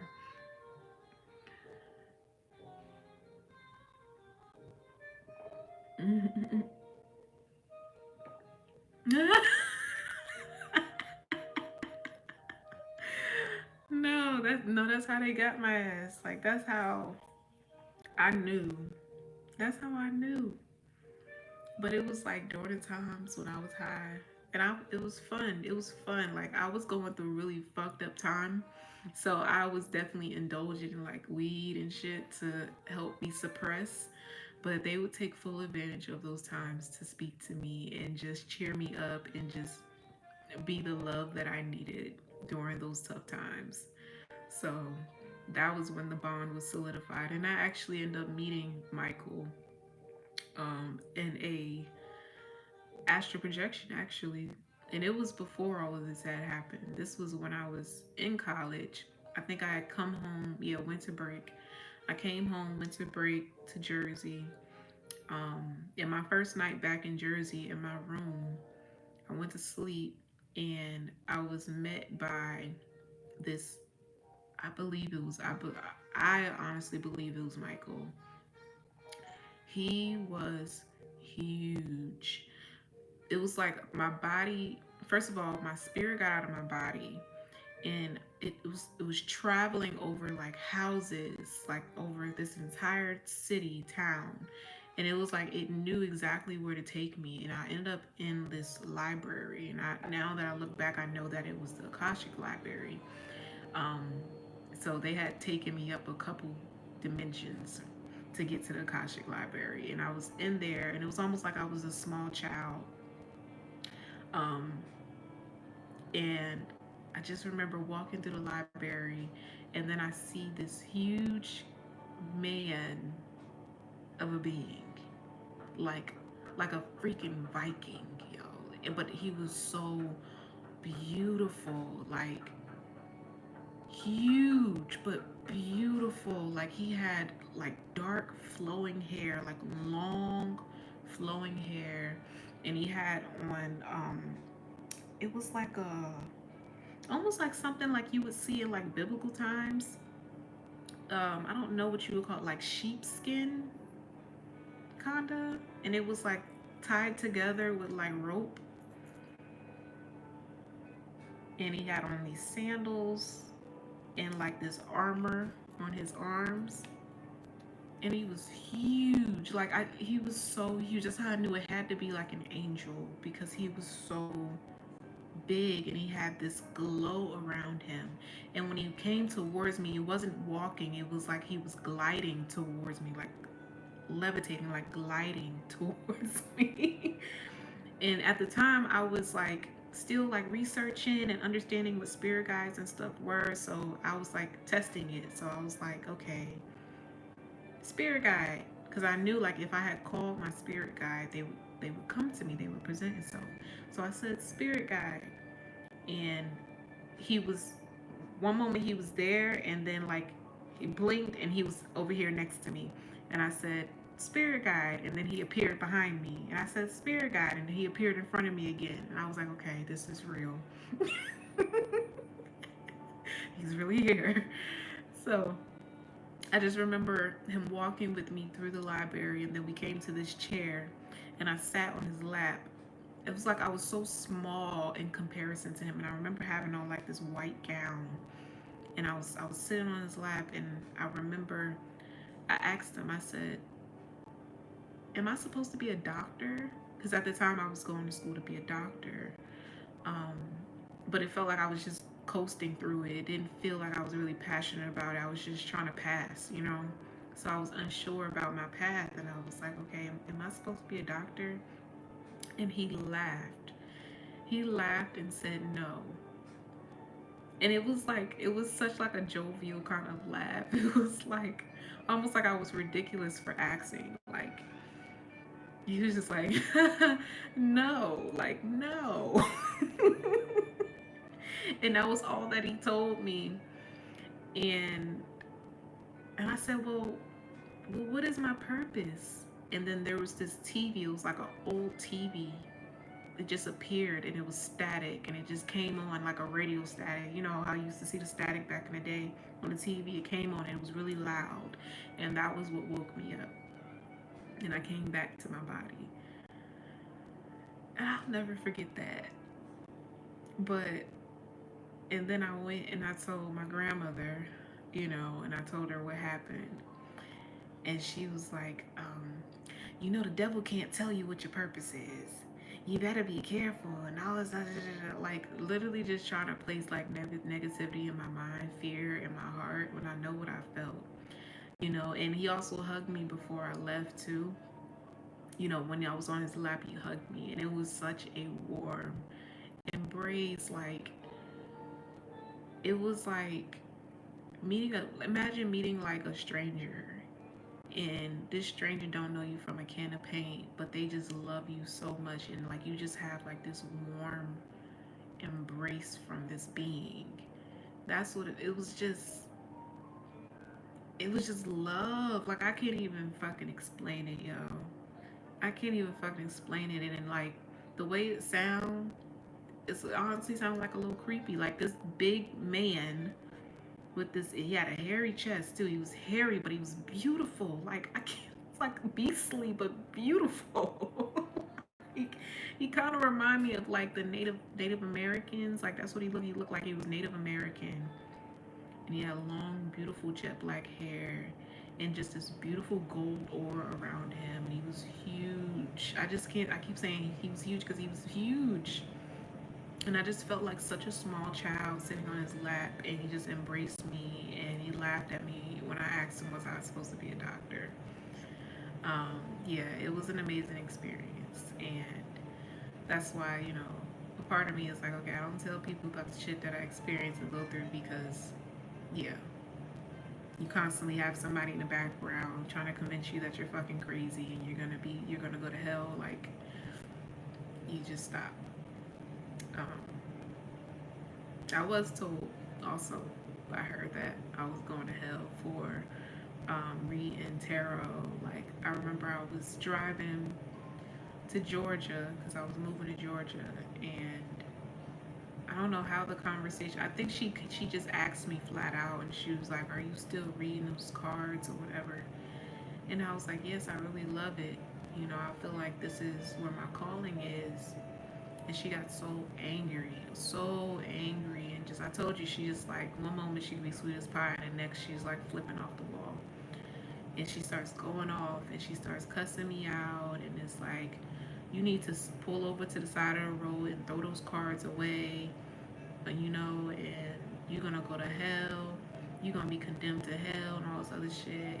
And in that moment, I just remember like speaking up, and that was the first time like I had stood up for myself like against her. And I knew, because I knew that there was something about this. Because why would I take the opportunity then to stand up to her about that? I was just like, no, I do feel like this is a part of my calling. I am very passionate about it. I love it. And this is what God has instructed me to do. So no, I'm not throwing my cards away. And from that day on, she never said anything else to me about it. But that was also the day I realized, like, okay, there must be something here. Because it was that point where fear didn't get in the way. She couldn't convince me to throw my cards away. She couldn't scare me into throwing this passion away. Like, it just wasn't happening. So that was another key point in my journey where I was like, okay, I must be on to something. This must be a part of the path for me. So yeah, I kind of feel like this has been a little bit all over the place, but maybe it'll make more sense when I write my book, right? So another person though I met when I was at the fair was an author. I met an author. He had written a book about his story, and he was actually the brother of Marvin Gaye. He was the brother of Marvin Gaye, the singer that passed, and he wrote a book about his story, his origin story, and him being so young when he found out that his father killed his brother, who was Marvin Gaye. And I guess he wrote like a testimonial of his life story, his struggle in his own book. And I actually ended up purchasing the book for my dad for a Father's Day gift because I thought it was something that he could enjoy. But I ended up having a talk with him, and I told him, I said, I want to be a motivational coach and speaker one day.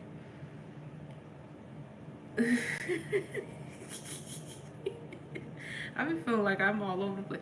It's weird because it's like I can diverge in different directions and then come back to it. But in my mind, I'm like, okay, this shit is all over the place. But yeah, I told him, I was like, I want to be a motivational speaker. I want to be a coach one day. And I also want to write books, but I feel like I've been blocked for many years. Like, it's been hard to just begin and be consistent with it. I was like, do you have a routine? Like, did you come up with a schedule? Like, okay, I'm going to write this amount of pages this day or whatever. And he was like, no. Everything just came from my spirit. Like, it was just, when I felt it, I just started writing, and he said, you're gonna feel it. It's gonna come. It's gonna rise in you. It's gonna be energy that rises in you. You're gonna know that you need to write, and that's how it happens. And he's like, and I told him, I said, I feel like I have different pieces of it, but it's just kind of all over the place. I don't know. How did you piece yours together? And he's like, that's exactly how mine started. Like, I had different pieces of my story, and he kept saying, your story is your story. No one else can write your story for you. No one else can tell your story better than you can tell your story. So he said that he just started with just reflecting and going back to the past and seeing like how those triggers would surface like on paper, and he says, as you write, you're going to be emotional. You're going to those feelings. You're going to revisit certain memories that were very hard for you, maybe even traumatic, and you're going to be emotional as you write, and just let it happen. Let it happen. And I say, what, the biggest thing for me when I think about writing a book or teaching or anything, like, I never want to project my issues onto others. Like, I never want them to carry the weight of my pain. And he said, you telling your story and being authentic with your story, you'd be surprised how many people actually relate to you on that level. because you never know. There might be a piece of your story. It may not be exactly what happened to that person, but they may be able to resonate with you emotionally in that aspect because you spoke on it and you spoke truthfully about it. You know, so basically, in a nutshell, it was like, don't be afraid to talk about your past with people and, you know, be vulnerable in that sense because you never know how your story can help somebody else, you know. So he was like, you'll find your flow, like all of it will come together at some point. I know I've been telling y'all like I'm supposed to be writing a book. I've been writing this book for years. It's just all over the place. It has no structure to it. It has no structure to it right now. Like I have pieces that I've started writing in Google Docs that are completely unrelated to other pieces, and I'm like, okay, I'll get it. I'll get it eventually. And that's what he said. You'll get it eventually. Like it'll come to you. You'll know when it's time. It won't be forced. You'll just feel it. So, but God told me I'm gonna write my book in 3 days. Not saying like 3 days from now. I think he's saying like when it's time, you're gonna write, and it's only gonna take you 3 days to write your book. So that was what he told me. He told me that last week. I was like, really? When do I start?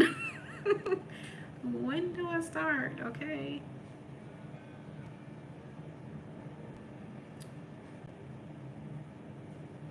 But I was able to purchase that book from that author, and I was able to read like into the first 5 chapters of it before I gave it to my dad.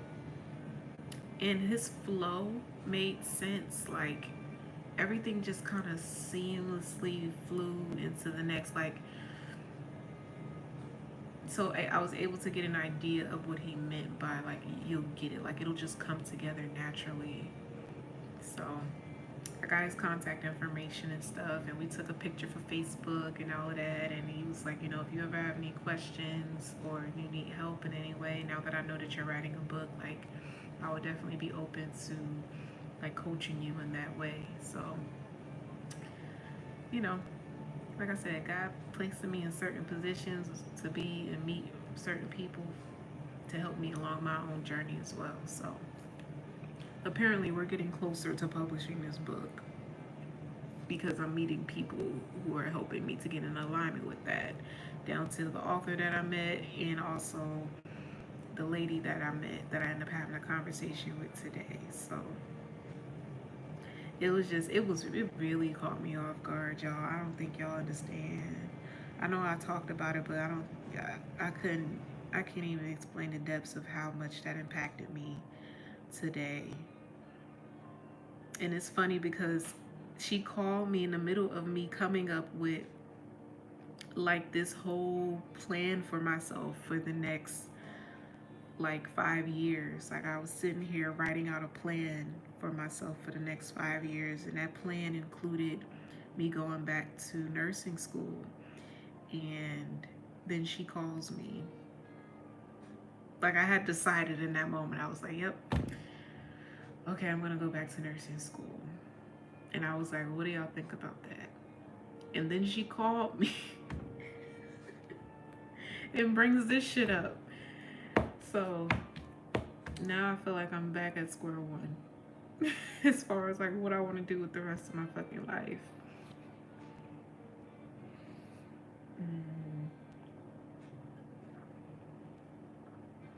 So we're gonna keep going in this direction and see where it takes me. But y'all have any specific questions, y'all let me know. I know we was supposed to be on here about astral projection. I think I did answer the question though. The question I think Monet asked was when she talked about the shaking, feeling the vibrations. I wish she was on here. Hold on, let me check the comment. I think she was saying how she's trying to astral project.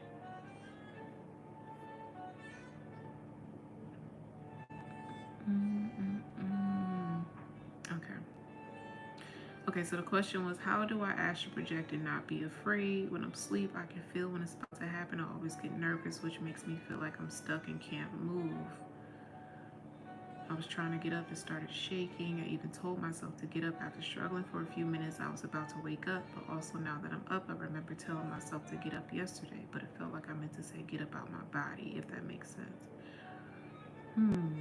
Yeah, okay, so I've definitely struggled with that in the past. With astral projection, it's been times where I would try to wake up and I just couldn't. Um, you say you don't like the sight of blood. I don't I don't like the feeling that I get when I see blood. Like it don't bother me to get my own blood drawn or anything like that. Like I'm cool with needles and stuff like that. But it's not the blood that bothers me. I don't like seeing other people in pain. Like that's what gets me. Like it literally hits me in my gut. Like I don't like seeing people in pain or knowing that they're in pain. It really bothers me. So that's why I kind of question being in the medical field as well. Because I'm like, how do I get past that? You know? But at the same time, 111. At the same time, I'm very good with stuff like that. Like if you're ever in like a chaotic situation or the fucking building is on fire or some shit, I'm the person to be with because I'm very cool, calm, collected in situations like that. Like I know how to think through situations where you might feel like you're stuck or trapped or whatever. Like I have a very like solution oriented mindset. Like I see the problem and I can give you a solution, just period, you know? So yeah, the astral projection thing, you just kind of have to just breathe through it and let it happen. A lot of the times we try to force ourselves to wake up before spirit has fully come back into our body. Mm. Yeah, you can't do that with the patients. Like I feel like I would become attached, and that's the hard part. Like I don't want to be the one to tell families like your loved one passed on, or like I couldn't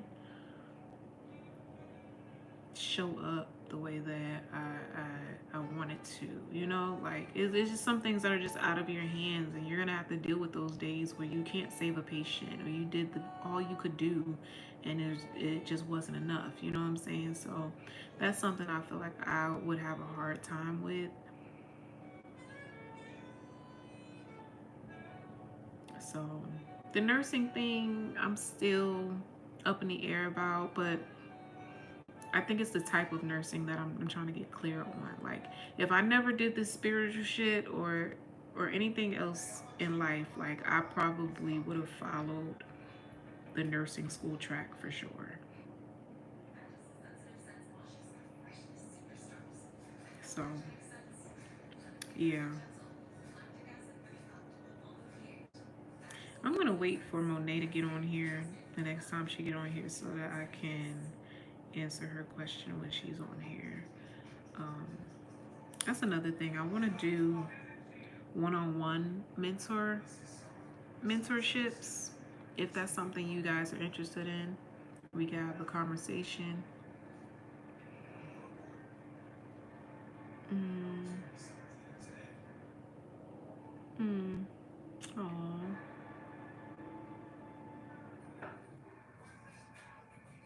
I can't even imagine.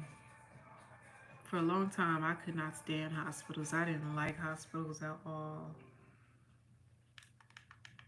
But that's just me, period. I don't. It's funny because I was going to school to be a doctor, but I didn't like doctors. Like, I had a whole thing against like medicine. Like, I've always been like a naturalist. I will take medication if it's absolutely necessary, you know. But other than that, I turn to any like natural remedy. Like I've come up with so many different concoctions just throughout my life on how to like heal myself, heal my body, and avoid certain sicknesses, illnesses, and stuff like that. So that I can say I'm very healthy. As a person, I'm very healthy because I've always just been very health conscious, um, to keep the doctor away. So I always got a remedy for something. Um, they used me in that aspect as well. I think I told you that story when I was at work and I was trying to help the lady with the freaking menopause issues. And her grandfather told me to recommend, I think it was Donqui, for her to get some Donqui to help her with that. And she didn't want to listen to me. And I was too scared to tell her that I was a medium. I just thought it was inappropriate. So, yeah. I think this drink is kicking in. This is my special drink. I haven't had one in like almost like a month, I would say. Almost like a month. I drink just about everything out of this daggone wine glass. Just about everything. If it's not the wine glass, it's my Stanley cup. So when I say drinky drink, just know it. About 75% of the time is nothing. It's not alcohol or anything. It's juice or some shit. But this time, it's a jerky drink for real.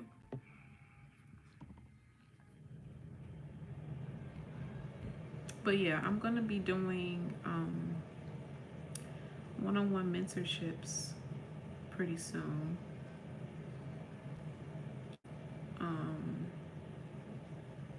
And you guys can have a one-on-one with me and we can talk about where you are in your journey.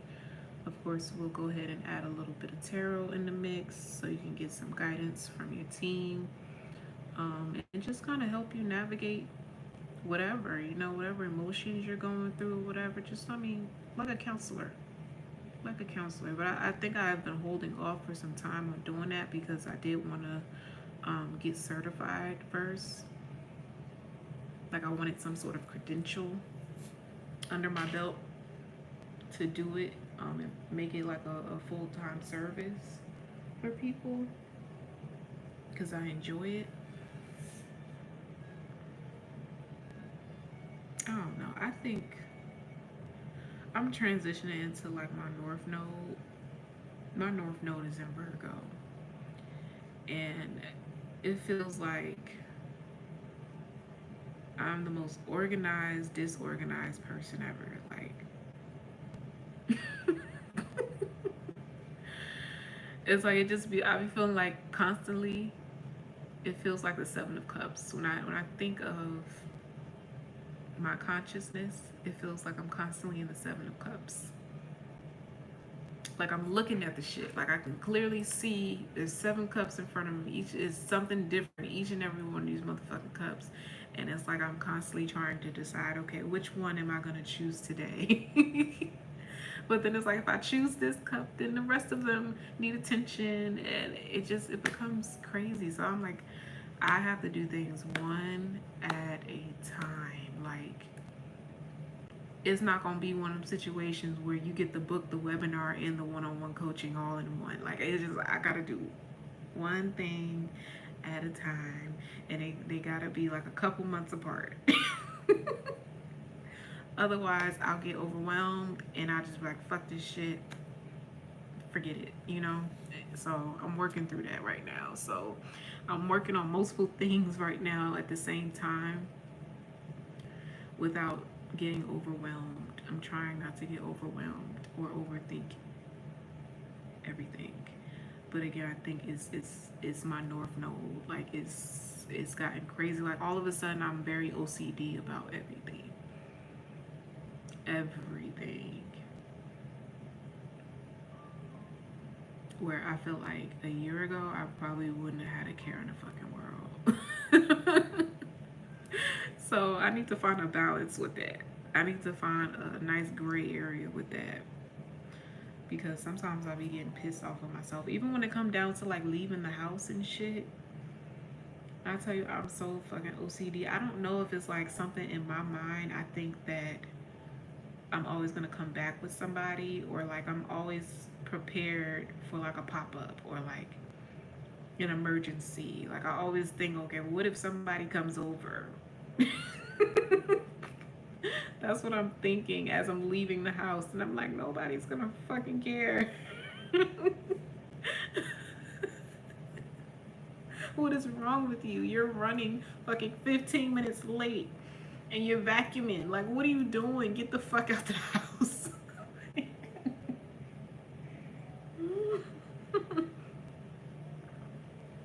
Yes, I care. That is perfect, country. I care even when I don't want to care. I can't fucking help it. And it gets on my nerves. It gets on my last nerve.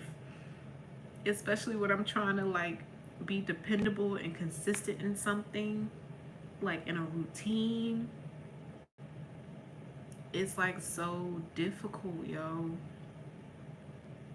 It's like hard to like clear off the things off my list that don't fucking matter. To me, it all matters. It all needs attention. Everything on my list needs attention. So it's never like, okay, process of elimination, let's just discard of that. It's always trying to do everything in one day, in one sitting, you know, and then it's like all this unnecessary pressure. And I'm like, why am I being so fucking hard on myself? I don't think anybody's really gonna care, you know? So I'm working through it. I'm learning. And this is why I've like been doing more grounding work more than usual lately to help me with that. So it's not that I have a bad attention span, it's that I pay attention too much. I focus too much on the details.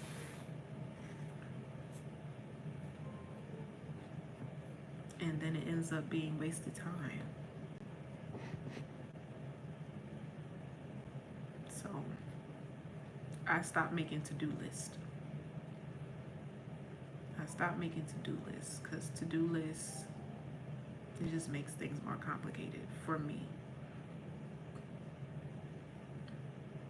So recently I've just decided that I'm just gonna act on what feels like a priority for me in the moment. So if it comes to the surface of my mind, yep, that's exactly what I'm gonna go towards, okay? I'm not gonna think about it, I'm not gonna overthink it. You said on the roof?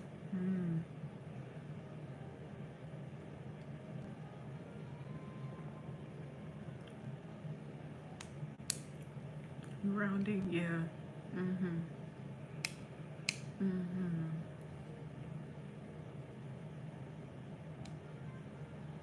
And this is me coming out of a Pisces South Node. It's been tough. It's been tough, yo.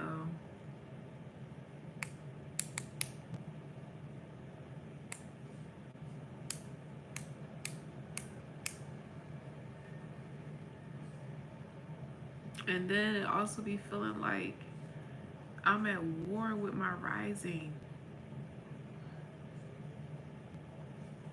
And that's true. I think I came across a post today too about opposing signs.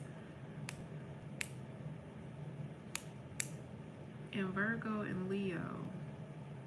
My rising is Leo and my north node is Virgo. Leo, the Leo in me wants to show up and like really like go for it. And then the Virgo in me is like the hermit, and it's like, nope, let's just take our time. Let's just think this through. Let's just, you know, let's go over the details again and let's replan this again. Let's go over this. It's just like, oh my gosh, it pisses me off so bad.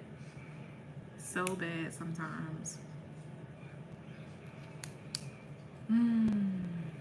It's a work in progress, yo. It really is. But I've gotten a lot better. I've gotten a lot better, trust me.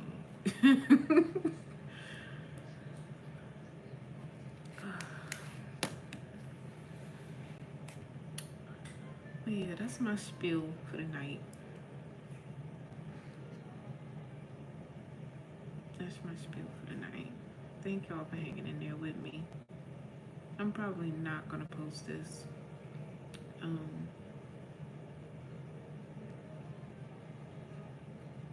trying to work on my branding. I'm trying to work on my aesthetic, okay? So I'm probably not gonna post this one.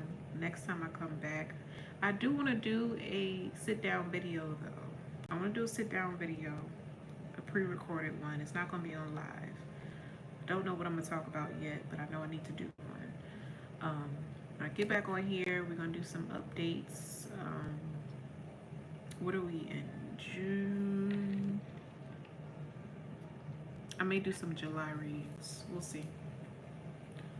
We'll see. But I love you guys. Thank you for chilling with me. Again, thank you for giving me a space to vent and all this other stuff. And yeah, I hope y'all get some good sleep. No problem. Thank y'all for being here. I love y'all so much. I truly appreciate y'all feedback and support. It means a lot to me. It means a lot to me. Like you said, I'm just a girl with a gift. And thank y'all for allowing me to share that. Share my essence with y'all. Alright.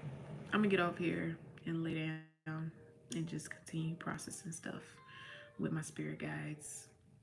I will see y'all in the next one. Bye.